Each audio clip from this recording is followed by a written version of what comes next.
জাবির রাদিয়াল্লাহু তাআলা আনহু হতে বর্ণিত। তিনি বলেন, সাদ ইবনু মুআয় রাদিয়াল্লাহু তাআলা আনহু যখন ইন্তিকাল করেন, তখন আমরা রাসূলুল্লাহ সাল্লাল্লাহু আলাইহি ওয়াসাল্লামের সাথে তাঁর জানায় হাজির হলাম।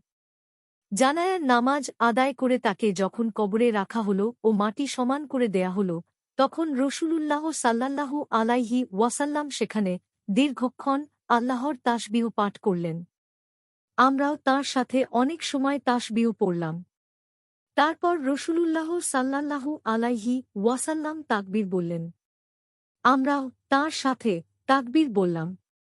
অতঃপর রাসূলুল্লাহ সাল্লাল্লাহু আলাইহি ওয়াসাল্লামকে জিজ্ঞেস করা হল, হে আল্লাহর রসূল, আপনি কেন এভাবে তাসবিহ পড়লেন ও তাকবীর বললেন? তিনি সাল্লাল্লাহু আলাইহি ওয়াসাল্লাম উত্তরে বললেন, নেক ব্যক্তির কবর খুব সংকীর্ণ হয়ে গিয়েছিল, তাই আমি তাসবিহ ও তাকবীর পড়লাম। এতে আল্লাহ তাআলা তার কবরকে প্রশস্ত করে দিলেন। আমাদ ১৪,৪৫৯। মিশকাতুল মাসাবিহ ১৩৫। হাদিসটির মান জয়ীফ।